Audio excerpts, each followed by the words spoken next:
forever and ever and ever.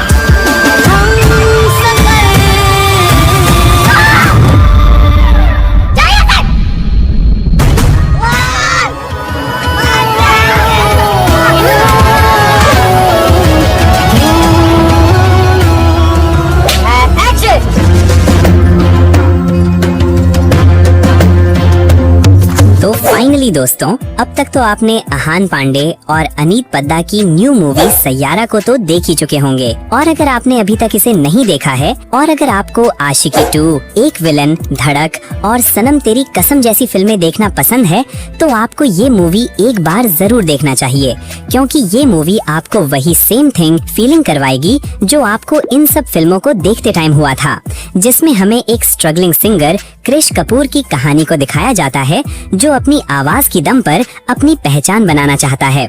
और एक दिन किसी प्रोजेक्ट के कारण क्रिश कपूर की मुलाकात एक सॉफ्ट स्पोकन जर्नलिस्ट से होती है जो कि एक पोएट भी होती है और गाने भी लिखती है। अब इन दोनों को एक साथ काम करते करते एक दूसरे से प्यार हो जाता है और फिर इन दोनों की प्यार की कहानी कैसे आगे बढ़ती है, इन दोनों के लाइफ में क्या क्या कॉम्प्लिकेशंस आती हैं, इस मूवी में इस तरह से दिखाया गया है कि आपको ये मूवी जरूर पसंद आएगी।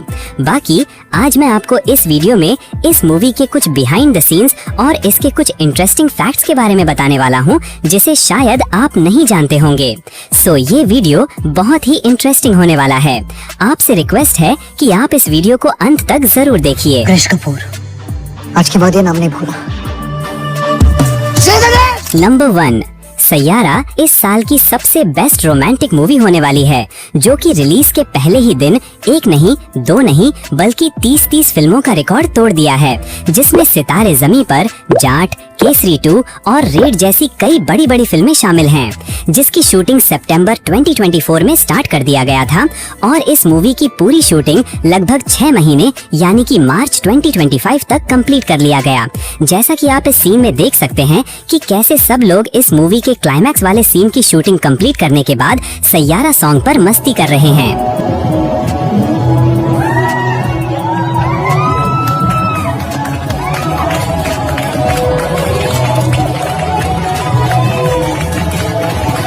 जैसे ही ये मूवी स्टार्ट होता है तो हमें कुछ देर बाद ये वाला सीन देखने को मिलता है जिसमें वाणी और उसके पिता कार से जा रहे होते हैं, जिसे शूट करने के लिए कुछ इस तरह से कार पे ही कैमरा को फिट किया गया था। फिर इसके जस्ट बाद इसी सीन में आहान पांडे को बाइक पे सिगरेट पीते हुए दिखाया जाता है और आप यहाँ पे देख सकते हैं कि कैसे इस फिल्म के स्टंट डायरेक्टर एक्टर को उनके इस सीन को करने के लिए समझा रहे हैं। हालांकि जहाँ पे भी ये बाइक को बहुत स्पीड में चलाने वाला सीन था उसके क्लोजअप शॉट्स के लिए तो आहान पांडे से ही शूट कराया गया, लेकिन जिस भी बाइक सीन में हमें आहान पांडे का चेहरा नहीं दिखता है उस सीन को आहान पांडे के इस बॉडी डबल से शूट कराया गया था। और फिर इसके बाद हमें इस मूवी का फर्स्ट सॉन्ग एक धुन सुनने को मिलता है, जिसका कॉम्पोजिशन मिथुन शर्मा ने किया है और इस गाने को अरिजीत सिंह ने गाया है, जिसे आप यहाँ पे शूट होते देख सकते हैं कि कैसे इसकी शूटिंग के लिए मेकर्स ने रियल में आर्टिफिशियल बारिश करवाई थी। और फिर आप आहान पांडे और अनीत को एक साथ एक बाइक पे कुछ इस तरह से देखते हैं, जिसकी शूटिंग के लिए बाइक को कुछ इस तरह से गाड़ी में बांधकर स्टेबल किया गया था ताकि दोनों एक्टर अपनी एक्टिंग पे ध्यान दे, ना कि बाइक चलाने पे। और अब उस मनाली वाले सीन को शूट होता हुआ देख सकते हैं जिसमें क्रिश को फाइनली वाणी मिल ही जाती है, जैसा कि आप यहाँ पे देख सकते हैं। और फिर यहाँ पे आहान और अनीत को शूटिंग सेट पर ही मस्ती करते हुए देख सकते हैं। नंबर 2, जैसा कि हम सब जानते हैं कि बॉलीवुड इंडस्ट्री रीमेक फिल्में बनाने में काफी इंटरेस्टेड रहती है, क्योंकि उनको एक हिट फिल्म और उसकी स्टोरी बनी बनाई मिल जाती है। बस उसमें एक्टर्स को रिप्लेस करके थोड़े बहुत चेंजेस करके फिल्में बनानी होती हैं और पैसे कमाने होते हैं। और सेम यही इस मूवी के साथ भी हुआ है, क्योंकि इस मूवी की कहानी भी Korean movie a moment to remember से काफी मिलती जुलती है, जो कि 2004 में रिलीज हुई थी। जैसे कि सैयारा में लीड एक्टर यानी कि आहान पांडे पांडे एक स्ट्रगलिंग सिंगर होता है जो अपनी आवाज की दम पर कुछ करना चाहता है, तो वही अ मोमेंट टू रिमेम्बर में लीड एक्टर स्ट्रगलिंग कारपेंटर होता है जो एक सक्सेसफुल आर्किटेक्चर बनना चाहता है। और इन दोनों फिल्मों में लीड एक्ट्रेस को वही सेम बीमारी होती है, यानी कि भूलने की। यहाँ तक कि इन दोनों फिल्मों में लीड एक्ट्रेस की बैक स्टोरी भी सेम ही है। जैसे कि सैयारा में वाणी का बॉयफ्रेंड कोर्ट में शादी करने के लिए नहीं पहुँचता है और एक दिन अचानक से वो उसकी कंपनी में उसका बॉस बन के आ जाता है जिसमें वो काम करती है। तो वही इस मूवी में भी लीड एक्ट्रेस अपने बॉयफ्रेंड से शादी करने के लिए अपने घर से भागकर रेलवे स्टेशन पर इंतजार कर रही होती है, पर इसमें भी इसका बॉयफ्रेंड रेलवे स्टेशन पर नहीं आता है।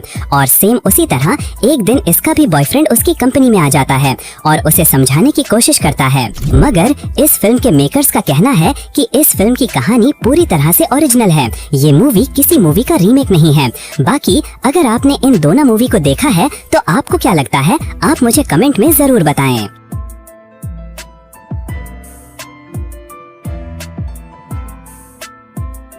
नंबर 3, इस मूवी का टोटल बजट लगभग 60 करोड़ रुपए बताया जा रहा है, जिसमें इसका पोस्ट प्रोडक्शन, म्यूजिक, एडवर्टाइजिंग और प्रमोशनल कैंपेन्स का भी बजट शामिल है। और इस मूवी ने 3 दिनों में ही लगभग 83 करोड़ की कमाई कर चुका है। और जिस तरह से इस मूवी की हाइप बनी हुई है और लोगों को पसंद आ रही है, उस हिसाब से ये मूवी बहुत जल्द ही 150 से 200 करोड़ इजीली कमा लेगी।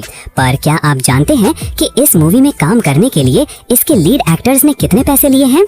हालांकि इस मूवी के दोनों लीड एक्टर्स आहान पांडे और अनीत पद्दा, इस मूवी से दोनों ने अपना बॉलीवुड डेब्यू किया है और ऐसा कहा जा रहा है कि इन दोनों एक्टर्स को शायद 3 से 5 करोड़ रुपए मिले होंगे, क्योंकि Yash Raj films new commerce को, फ्रेश फेसेस को इतने ही पैसे देते हैं। नंबर 4, अगर आपने इस मूवी को देख लिया है तो आपको इसकी कहानी आशिकी 2 से काफी मिलती जुलती लगी होगी, क्योंकि इसमें सेम वही आशिकी 2 वाली ही इमोशन है। जैसे कि ये मेरी काम की जगह है, बड़ी मुश्किल से मुझे ये नौकरी मिली।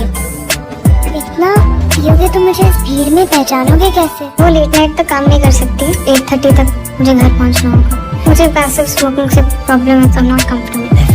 अब चलो हम धीरे धीरे जब इस फिल्म की स्क्रिप्ट लिखी जा रही थी तो स्टार्टिंग में इसे आशिकी 3 नाम दिया गया था और इसको लेकर सारी तैयारियां भी हो गई थी और आशिकी 3 नाम से इस मूवी का अनाउंसमेंट भी होने वाला था।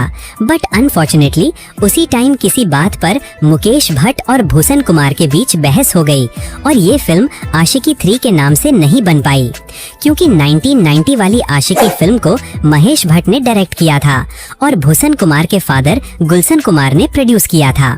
और 2013 वाले आशिकी 2, जिसमें आदित्य रॉय कपूर और श्रद्धा कपूर लीड रोल में थे, इसको मोहित सूरी ने डायरेक्ट किया था और T series and Bhatt camps ने प्रोड्यूस किया था। और ये आगे चलकर आशिकी 3 भी बनाने वाले थे, लेकिन इन दोनों के बीच बात नहीं बनी। और फिर बाद में मोहित सूरी ने इस मूवी की कहानी को आदित्य चोपड़ा को सुनाया और वे इस मूवी को बनाने के लिए तैयार हो गए और मूवी का टाइटल आशिकी 3 से बदलकर सैयारा कर दिया गया। उसके बाद ये नाम नहीं भूला। नंबर 5, ये फिल्म बॉक्स ऑफिस पर धमाल मचा रही है और ऐसा लग रहा है कि आहान पांडे इस रोल के लिए परफेक्ट हैं। लेकिन आप ये जानकर चौंक जाएंगे कि इस फिल्म के डायरेक्टर मोहित सूरी इस मूवी में आहान पांडे को कास्ट नहीं करना चाहते थे।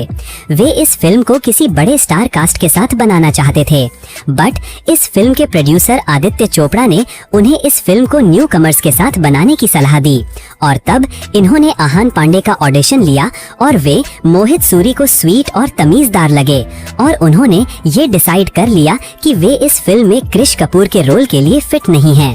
लेकिन एक रात मोहित सूरी और आहान पांडे दोबारा मिले और काफी देर रात तक इन दोनों के बीच में एक क्लब में डिस्कशन चला और फिर इसके बाद ही मोहित सूरी ने इस मूवी में आहान पांडे को क्रिश कपूर के लिए साइन कर लिया। और वाणी के रोल के लिए मेकर्स एक ऐसी लड़की की तलाश कर रहे थे जो अपने फेस के साथ किसी भी तरह का कॉस्मेटिकली बदलाव न करवाई हो, यानी कि प्लास्टिक सर्जरी वगैरह न करवाई हो। और कई एक्ट्रेस को रिजेक्ट करने के बाद फाइनली मेकर्स ने अनीत पद्दा को वानी के रोल के लिए फाइनल कर लिया। नंबर 6, मुझे ऐसा लगता है कि चाहे आपको लव स्टोरी मूवी पसंद हो या ना हो, लेकिन फिर भी आपको ये फिल्म एक बार जरूर देखना चाहिए, क्योंकि ये मूवी आपके पैसे को वेस्ट नहीं जाने देगी। अगर आप इस मूवी के स्टोरी से अपने आप को कनेक्ट कर पाते हो तो आप इसके हर मोमेंट को एंजॉय करोगे और आप भी ये सब करने पे मजबूर हो जाओगे जो कि ये लोग कर रहे हैं।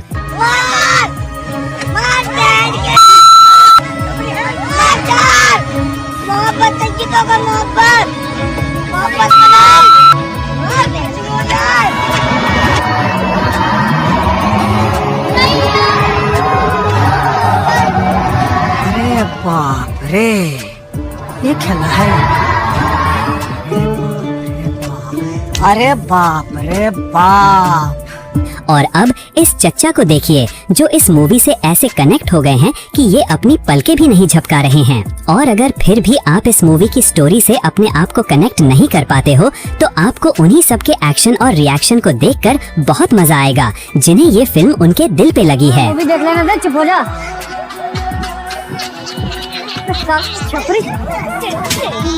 नंबर 7, जैसा कि हम सब जानते हैं सैयारा मूवी आहान पांडे की फर्स्ट फिल्म है और ये इसी फिल्म से बॉलीवुड में अपना डेब्यू किए हैं।